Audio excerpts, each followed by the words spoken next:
오늘은 마태복음 24장 37절 이하의 말씀을 봉독해 올렸고요. 같이 읽은 본문 44절 말씀 보면 이러므로 너희도 준비하고 있으라. 생각하지 않은 때 인자가 오리라.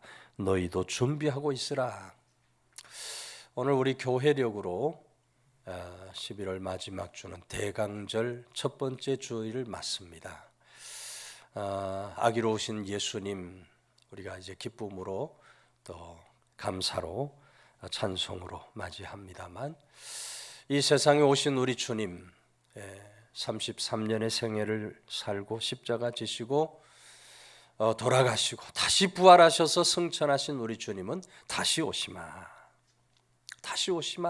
약속을 하신 주님, 오늘 대림의 절기를 맞아서 그 다시 오실 주님을 우리가 바라보며 우리들도 반드시 준비된 삶을 살아가야 하는데, 오늘 종말장을 통해서 우리 주님이 주시는 이 말씀을 통해서 우리가 어떤 모습과 자세로 오실 주님을 맞이해야 하겠는가, 주님의 말씀을 우리가 듣게 되는데요.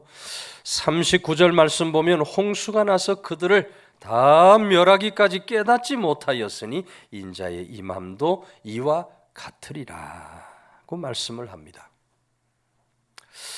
깨닫지 못한다, 깨닫다라고 하는 말은 헬라어 원어로 보면 기노스코라고 되어 있는데, 이 말은 단순히 머리로 깨닫고 안다는 오이다라는 단어와 조금 다른 단어입니다.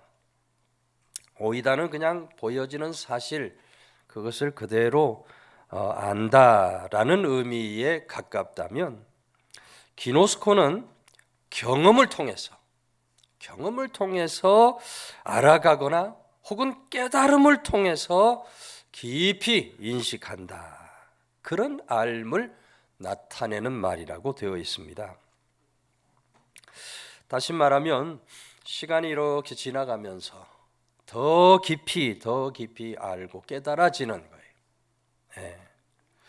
본질을 이해하게 되는 그 인식이나 깨달음을 가리키는 말이 바로 기노스코다. 그런데 오늘 본문의 말씀은 우리 주님께서 저들이 다 멸망을 받기까지 그런 깨달음을 갖지 못했다는 것입니다. 37절 38절에서 우리 주님께서는 노아 홍수 이야기를 하고 계십니다. 노아 시대 사람들이 먹고 마시고 장가들고 시집가고 하면서 정말 일상적인 그런 삶을 살아가고 있었어요. 그런 일상적인 삶 자체는 하나님 보시기에 죄가 될 수 없지만, 문제는 저들이 하나님께서 작정하신 그 때를 온전히 깨닫고 살지 못했다는 거예요. 하나님의 심판의 때를 깨닫고 살지 못했다. 홍수가 임박했음을 알리는 노아의 그 경고, 하나님께서 이 땅을 물로 심판하실 것이다, 노아를 통해서 경고했는데 저들이 깨닫지를 못하는 겁니다. 산후에 방주를 짓고 있는데, 방주를 짓고 있다고 하는 것이 바로 그 명백한 징조임에도 불구하고 저들이 영적으로 눈이 가리워지고 마음이 닫혀져서 다가올 하나님의 심판을 온전히 깨닫지를 못한 거예요. 세상에 빠져서 세상 즐거움 유혹에 사로잡혀 살아가고 있었던 저들, 하나님의 경고에 귀 기울이지 못했던 겁니다. 그것은 단지 몰랐다고 하는 것을 넘어서 알고자 하는 의지가 전혀 없는 그런 영적인 무지를 보여준 거예요. 우리 주님께서는 그런 노아의 때와 같이 주님의 재림도 역시 사람들이 깨닫지 못하는 그런 상태, 주님의 오심을 깨닫지 못하는 그런 상태에서 갑작스럽게 이 땅에 임하게 될 것이다, 그렇게 말씀하고 있는 것을 보게 됩니다. 주님이 노아의 방주 이야기를 하고 있는 이유는 그와 같이 우리 주님의 재림이 예상하지 못한 시기에 정말 도둑처럼 갑자기 닥치는 그런 재림으로 이 땅에 오실 것이다. 40절 41절 말씀을 보면 두 사람 밭을 메고 있는데 한 사람은 데려가고 한 사람은 버려둠을 당한다. 두 여자 맷돌질을 하고 있는데 한 사람은 데려가고 한 사람은 버려둠을 당할 것이다. 그 말씀을 하셔요. 지극히 평범한 그런 삶을 살아가고 있는 가운데 깨닫지 못하는 사람, 영적 준비가 되지 못한 그런 사람, 그런 사람들에게 주님이 갑작스럽게 오신다. 인자의 때의 운명이 둘로 나누어진다는 겁니다. 주님이 재림하시면 운명이 둘로 나눠져요. 하나는 하늘나라로 데려감을 당하고 하나는 땅에 버리움을 당하게 된다. 여러분, 오늘 우리는 부름받은 성도로서 바로 이때가, 우리가 살아가는 이때가 주님 오실 날이 가까워왔다는 사실을 온전히 깨닫고 살아가는 믿음의 사람들이 되어야 할 줄로 믿으시기를 바랍니다. 조선을 건국한 태조 이성계, 우리 너무나 잘 알죠. 왕자의 난으로 아들들을 잃어버리게 됩니다. 특히 그가 사랑했던 이복 동생인 이방본과 아들 이방석이 죽임을 당하죠. 정말 말할 수 없는 슬픔과 분노에 쌓이게 돼요. 그런 일을 저지르고 실권을 잡은 넷째 아들 이방원은 훗날 태종이 되는데요. 왕위를 물려받죠. 그에게 왕위를 물려주고 태조는 함흥으로 떠나서 거기서 운둔 삶을 삽니다. 함흥은 태조의 고향이에요. 왕이 미련을 다 내던져버리고 이제 남은 생에 나는 유유자적하며 이곳에 살아가리라, 그렇게 생각을 한 거예요. 근데 태종 이방원에게 아버지 이성계 황궁이 절실한 겁니다. 아버지가 지금 자리에 앉은 그 왕위의 권위와 정통성을 인정해줘야 그래야 왕권이 안정이 되기 때문에 아버지가 돌아오기를 간절히 바라는 거예요. 그래서 태종이 여러 번 신하들을 함흥으로 보내서 태조에게 환궁을 간청합니다.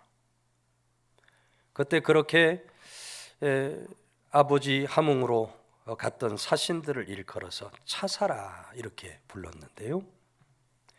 태종이 보낸 차사 중에는 무학대사도 있었다 그러고 성성린이라 하는 아주 훌륭한 당시의 역사적 인물도 있었다 그래요. 근데 태조 마음이 쉽게 풀리지 않는 겁니다. 쉽게 풀리지 않아요.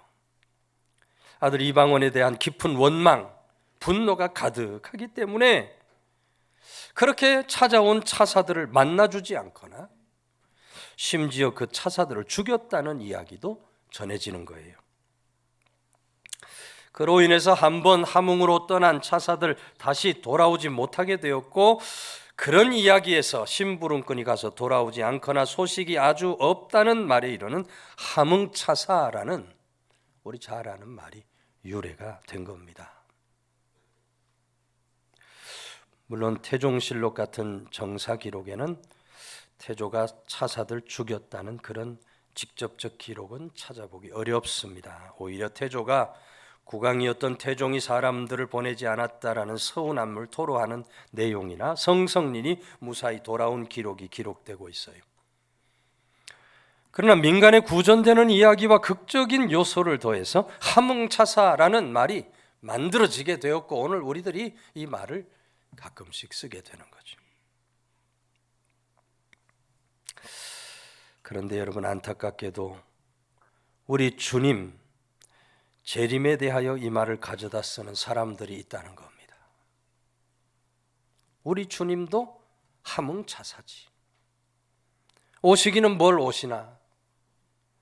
2000년이 넘도록 안 오셨으니 오시지 않을 것이다, 그렇게 얘기해요. 얼마나 어리석은 일인지 몰라요.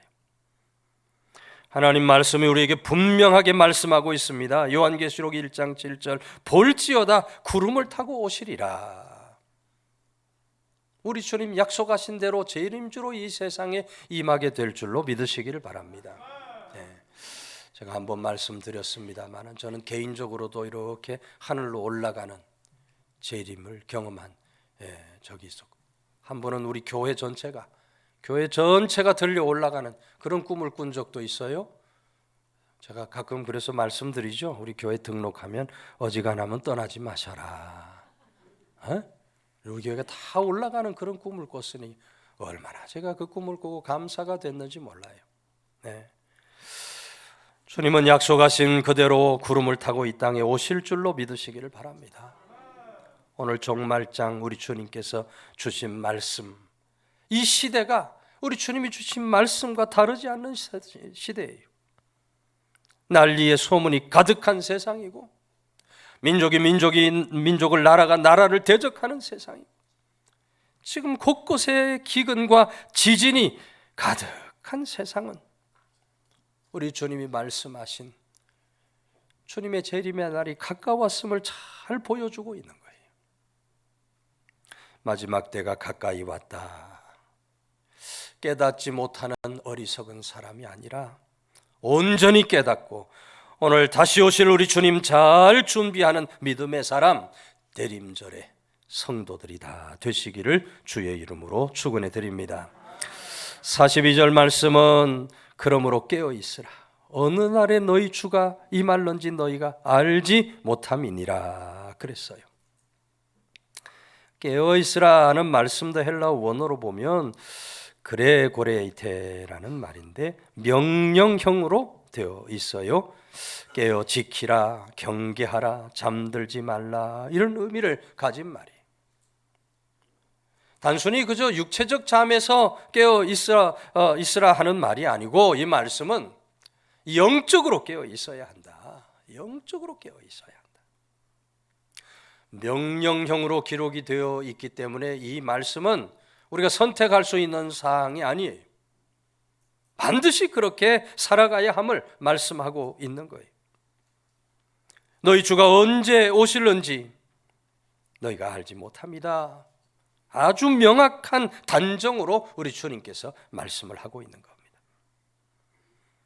주님의 재림이 너무나 확실하지만, 그러나 그 시기는 철저하게 하나님의 주권에 달려 있기 때문에 인간의 지식으로는 절대로 그 시를 알 수가 없어요. 그러므로 주의 재림을 준비하는 자는 항상 깨어 있어야 할 줄로 믿으시기를 바랍니다. 날마다 우리 주님께 초점을 맞춘 삶을 살아가면서 깨어 있어 그날을 준비할 수 있어야 돼요. 그래서 성도는 기도로 깨어 있어야 할 줄로 믿으시기 바랍니다. 성도는 말씀으로 깨어 있어야 돼요. 성도는 성령으로 깨어 있어야 돼요. 항상 깨어서 우리 주님 오실 날을 준비하는 믿음의 사람들이 반드시 될 수 있어야 합니다. 이 세상에는 두 종류의 종말이 있습니다. 하나는 개인적인 종말이고 다른 하나는 역사적인 종말이에요.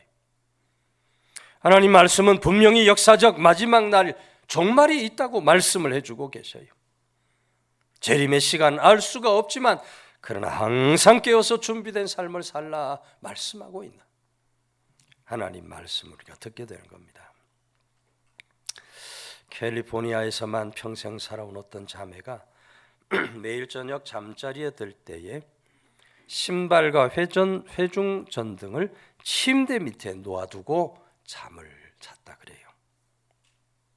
어렸을 때 이 자매의 아버지가 이 가족들을 향해서 만약 밤중에 지진이 일어나더라도 집단한 준비 항상 해두고 살라, 이렇게 말씀을 하셨다가 그래요.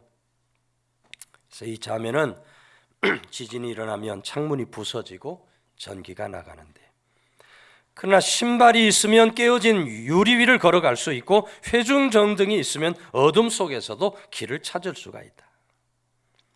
우린 그것이 없이는 절대로 잠자리에 들지 않는다. 언제나 준비를 해놓는 것이다 라고 이야기를 했다 그래요. 여러분, 우리들도 그렇게 깨어 있어야 할 줄로 믿으시기를 바랍니다. 세상에 빠지지 말고 세상에 매이지 말고 우리가 항상 깨어 준비된 삶을 살아가는 성도들이 될 수 있어야 돼요. 옆에 있는 분 한번 손잡고 인사합시다. 깨어있는 삶을 살아갑시다. 깨어있는 삶을 살아갑시다. 항상 깨어서 언제 어느 때 우리 주님이 오실지라도 주님을 영광 가운데 맞이하고 약속하신 영생 복락받아 누리는 대림의 성도들이다 되시기를 주의 이름으로 축원해 드립니다. 45절 말씀은 충성되고 지혜 있는 종이 되어 주 안에서 그 집 사람을 맡아 때를 따라 양식을 나눠줄 자가 누구냐. 주인이 올 때 그 종이 이렇게 하는 자를 보면 그 종이 복이 있으리로다. 충성되고 지혜 있는 종이라 했어요.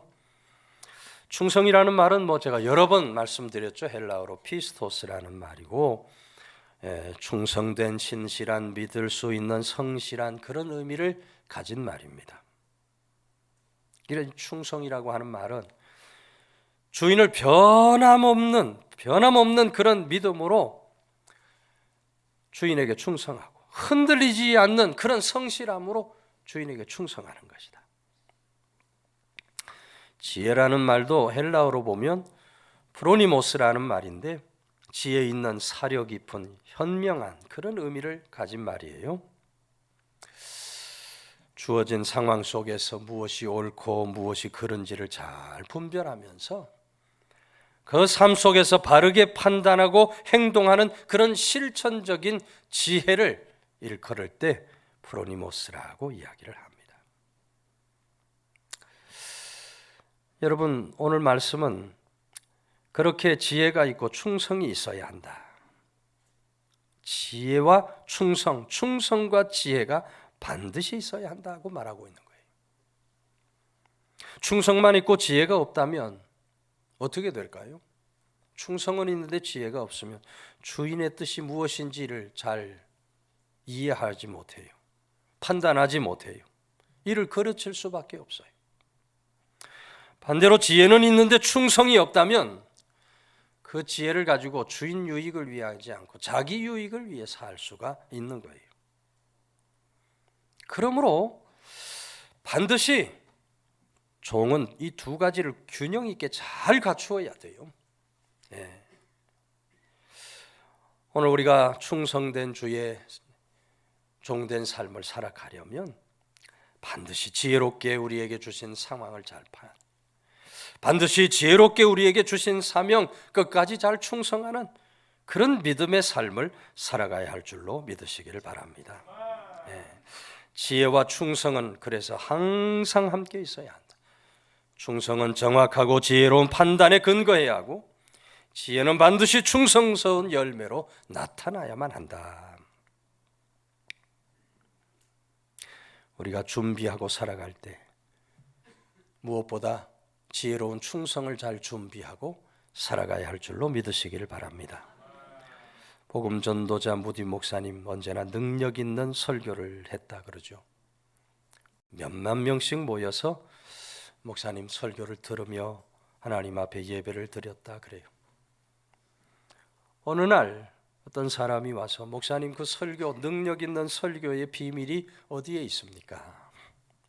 하고 질문을 했더니 무디 목사님 대답하기를 나는 설교할 때마다 이 설교가 끝나기 전에 예수님께서 오실 수도 있다는 생각을 합니다. 무디는 설교할 때마다 이것이 마지막 설교다. 이 설교하는 중에 예수님이 오실 수 있고 이 설교가 끝나는 순간 예수님이 오실 수 있다. 그런 마음을 가지고 말씀을 선포하니까 항상 능력 있는 설교를 할 수 있었다는 거예요. 여러분, 바로 지금 이 순간 우리 주님께서 우리 가운데 예배 가운데 오신다면 우리가 어떤 마음을 가져야 하겠습니까? 예배 드리면서 여러분 딴 생각할 수 있겠습니까? 예수님이 지금 오신다면 예배 드리면서 여러분 졸면서 그렇게 예배를 드릴 수 있겠습니까? 우리 주님이 지금 이 세상에 오신다. 오늘 우리는 바로 지금 이 순간 주님이 오신다는 마음으로 우리 세상을 살아가고 믿음을 충성스럽게 살아야 할 줄로 믿으시기를 바랍니다. 충성된 삶을 살아야 돼요. 줄리어스 시저는 충직한 병사를 보유한 아주 유명한 황제입니다. 그 병사들이 시저가 명령하면 화살이 쏟아지는 절벽도 기어 올라갔다 그러고요. 아무리 전쟁에서 열세에 놓여도 창과 칼을 들고 용맹스럽게 돌격 앞으로 나가 싸웠다. 후에는 오랜 전쟁으로 고향을 가지 못하고 병사로서의 월급도 받지 못하지만 그래도 한 명도 탈주하지 않고 끝까지 그 황제 시저를 따르면서 충성을 다했다는 거예요. 이 시저의 병사들이 보여준 그 놀라운 충성심이 온 사방으로 퍼져나가면서 당시 박해를 당하던 그리스도인들에게도 그 이야기가 들려지는 거예요. 그런 충성의 이야기를 듣게 된 그리스도인들이 기도할 때마다 이렇게 기도를 드렸다 그래요. 주님, 시저에게 충성하는 저 병사들보다 우리들이 더욱 주님께 충성하게 해 주십시오. 그런 저들의 충성 고백은 말로만 그치지 않고 삶으로 현장에서 그대로 나타납니다. 사자에게 뜯겨 먹히면서도 저들이 감사 찬송을 불렀고 십자가 달려 화형을 당하면서도 저들이 예수 그리스도 복음을 전하면서 마지막을 맞는 거예요.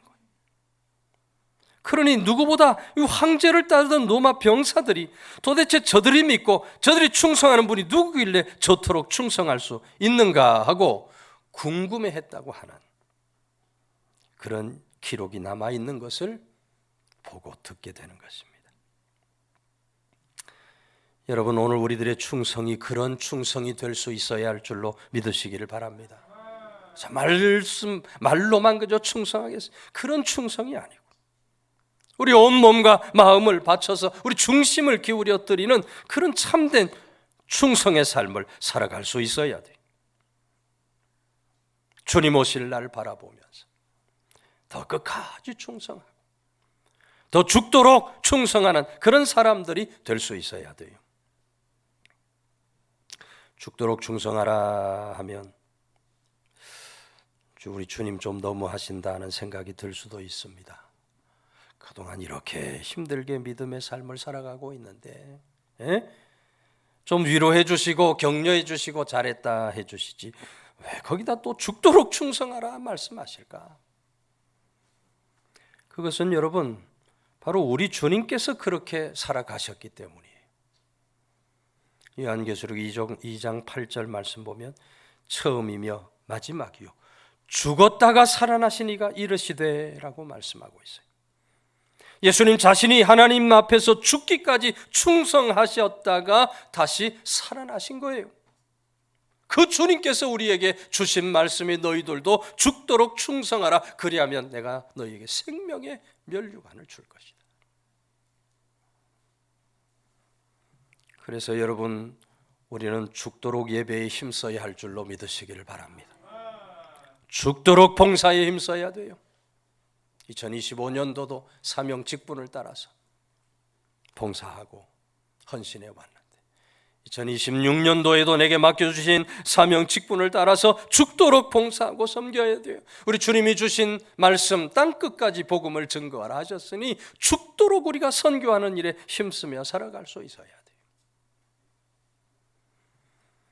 대림의 절기 오실 주님을 우리가 바라보면서 죽도록 충성을 결단하며 살아가는 사람 부르시는 그날 생명의 면류관에 이를 수 있는 성도들 다 되시기를 주의 이름으로 축원해 드립니다.